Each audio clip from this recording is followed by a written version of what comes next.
On February 28, 2025, a much-anticipated meeting between U.S. President Donald Trump and Ukrainian President Volodymyr Zelensky in the Oval Office quickly descended into a heated confrontation, ultimately ending abruptly without the signing of a key minerals agreement. The relationship between Presidents Trump and Zelensky has been fraught with tension, dating back to a 2019 phone call that led to Trump's first impeachment. In recent weeks, these tensions escalated due to differing views on the ongoing Russo-Ukrainian war and proposed peace talks with Russia. Trump suggested that Ukraine make concessions to Russia in order to bring about a quicker peace, a stance that Zelensky met with skepticism, given his deep mistrust of Russian commitments without concrete U.S. security guarantees. The meeting, originally intended to finalize a U.S. Ukraine minerals agreement, quickly turned contentious. Vice President JD Vance advocated for diplomacy, saying, "The path to peace and the path to prosperity may be through engagement." Zelensky, referencing Russia's past breaches of agreements, questioned the effectiveness of this approach. "What kind of diplomacy, JD, are you speaking about?" Vance then accused Zelensky of being ungrateful for U.S. support, adding, "It's disrespectful for you to come to the Oval Office and try to litigate this in front of the American media." He also criticized Ukraine's military strategies, claiming, "You guys are forcing conscripts to the front lines because you're facing manpower issues." President Trump joined the fray, accusing Zelensky of risking a broader conflict, stating, "You're gambling with millions of lives. You're gambling with World War III. Trump further admonished, "We've backed you more than many think we should have." The confrontation reached its peak when President Trump abruptly ended the meeting, declaring, "I think we've seen enough. This is going to be great television." Zelensky was then asked to leave the White House, and the highly anticipated minerals agreement remained unsigned. Despite their differences on other issues, access to Ukraine's vast mineral resources had been a central point of Trump's engagement with Zelensky. Ukraine is rich in critical minerals, including rare earth elements like lanthanum, cerium, neodymium, and ytterbium, which are vital for high-tech and industrial applications such as electronics, renewable energy, and defense systems. Additionally, Ukraine possesses significant reserves of lithium, titanium, graphite, and uranium, enhancing its strategic importance in the global supply chain. Trump had sought to secure access to these resources in an effort to bolster U.S. industries and reduce reliance on other suppliers. A key issue driving the negotiations was America's reliance on antimony, a rare metal essential for advanced technologies. China and Russia control nearly all of the world's supply, and when China recently banned exports, prices soared to $50,000 per ton. The U.S. military holds only 17 days' worth of reserves, making securing alternative supplies a matter of national security. Military Metals, a company focused on solving this crisis, owns significant antimony deposits in Slovakia and North America, which could provide the Pentagon and NATO with a stable supply. As the U.S. and NATO rush to secure domestic antimony, Military Metals may be poised to receive significant government backing, presenting investors with an opportunity to capitalize on this critical need. In the aftermath of the meeting, responses from the international community ranged from condemnation to reaffirmation of support for Ukraine. Leaders from the United Kingdom, France, Germany, and other European nations reiterated their solidarity with Ukraine. British Prime Minister Keir Starmer stressed the importance of supporting Ukraine amid the strained relations with the U.S. European Commission. President Ursula von der Leyen praised Zelensky's bravery, saying, "You are never alone, dear President Zelensky." EU High Representative for Foreign Affairs, Joseph Borrell, criticized Trump's approach, asserting, "It is clear that the free world needs a new leader. We Europeans must rise to this challenge." French President Emmanuel Macron labeled Russia as the aggressor and Ukraine as the victim, reaffirming that supporting Ukraine and sanctioning Russia were the right course of action. Prime Minister Keir Starmer expressed unwavering support for Ukraine, stating, "You have full backing across the UK." Spanish Prime Minister Pedro Sanchez and Swedish Prime Minister Ulf Kristersson also voiced their solidarity, with Kristersson emphasizing, "Ukraine is not only fighting for its freedom, but for all of Europe's." Canadian Prime Minister Justin Trudeau reaffirmed Canada's unwavering support for Ukraine, emphasizing that the country will continue to stand by Ukraine in its fight for sovereignty and resilience. Trudeau's commitment underscores Canada's dedication to Ukraine's future. Meanwhile, the recent confrontation between President Donald Trump and Ukrainian President Volodymyr Zelensky in the Oval Office has sparked a wide range of reactions from American political leaders, revealing deep partisan divisions. House Speaker Mike Johnson suggested that President Zelensky either engage in more respectful negotiations or consider resigning, claiming that the days of America being disrespected are over. Senator Lindsey Graham, a staunch supporter of Ukraine, criticized Zelensky's conduct during the meeting, calling it disrespectful and proposing that he either resign or change his approach to maintain strong relations with the U.S. Senator James Lankford disagreed with calls for Zelensky's resignation, arguing that such a move could lead Ukraine into chaos and complicate peace talks with Russia. Senate Minority Leader Chuck Schumer condemned the meeting, accusing President Trump and Vice President JD Vance of aligning with Vladimir Putin's interests. Senator Bernie Sanders dismissed the resignation suggestion as a horrific idea, emphasizing Zelensky's vital role in defending democracy against Russian aggression. Senator Amy Klobuchar also spoke out, pointing to Zelensky's repeated expressions of gratitude toward the U.S. and criticizing the administration's treatment of the Ukrainian president. Despite being long-standing allies of the U.S., the U.K. and other European nations have appeared to take a different approach regarding Ukraine, especially in light of the recent Oval Office clash. British Prime Minister Keir Starmer quickly convened an urgent summit in London, signaling Europe's desire to take a more independent role in shaping the response to the crisis, distinct from Trump's fluctuating stance on Ukraine.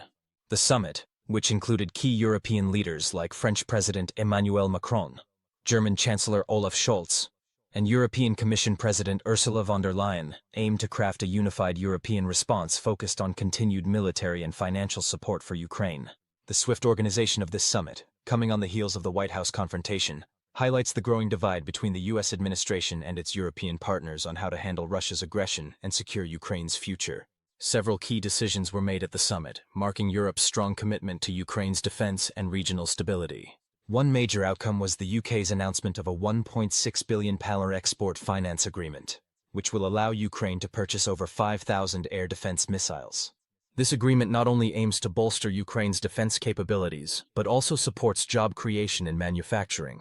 Another significant development was the proposal by the UK and France to lead a coalition of the willing, which could involve deploying troops to support a ceasefire and reinforce a unified European stance in peace negotiations. This coalition would also work to deter further Russian aggression. Additionally, European leaders recognized the urgent need to increase defense spending to bolster the continent's security infrastructure. Ursula von der Leyen highlighted the importance of building a more self-reliant and robust defense strategy for Europe. The summit's outcomes underscore Europe's proactive approach to the ongoing conflict and its commitment to ensuring long-term stability. This shift reflects a growing trend towards greater European autonomy in defense matters and a potential recalibration of the traditional Transatlantic alliance. Europe's efforts to develop a peace plan and consider independent security measures suggest a desire to reduce dependence on U.S. support, while asserting its strategic independence in addressing future challenges. Recent tensions, exemplified by the controversial meeting between U.S. President Donald Trump and Ukrainian President Volodymyr Zelensky, have raised concerns over the reliability of America's commitment to European security. Europe's attempts to mediate and provide independent support to Ukraine reveal a growing divergence in transatlantic priorities.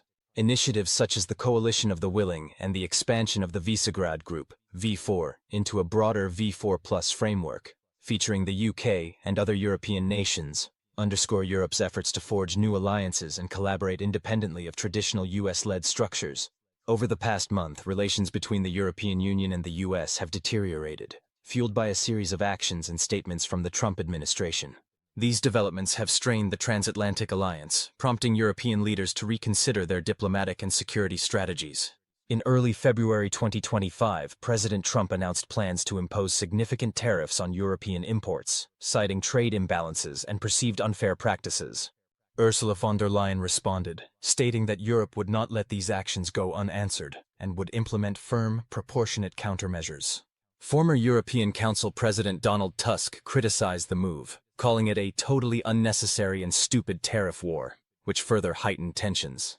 Another significant development came when the U.S. administration excluded European representatives from peace talks on the ongoing conflict in Ukraine.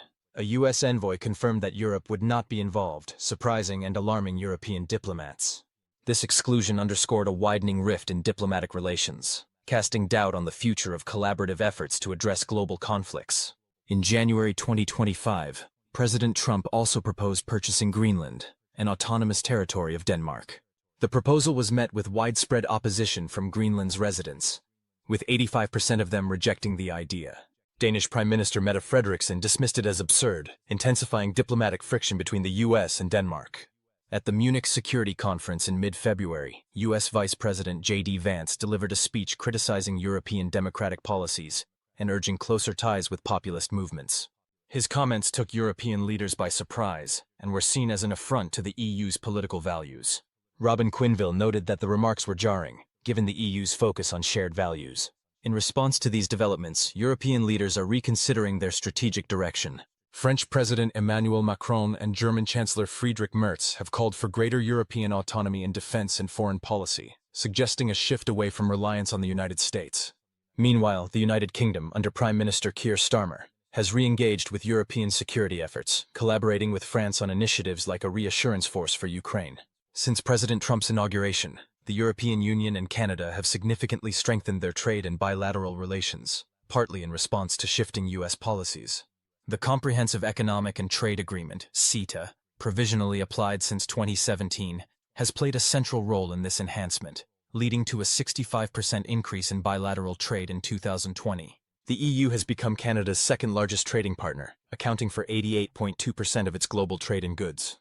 This robust partnership has been further reinforced by initiatives like the 2021 Raw Materials Partnership, which aims to diversify Canada's export markets and reduce its dependence on the United States. In a controversial move, President Trump recently suggested that Canada should become the 51st U.S. state to avoid tariffs.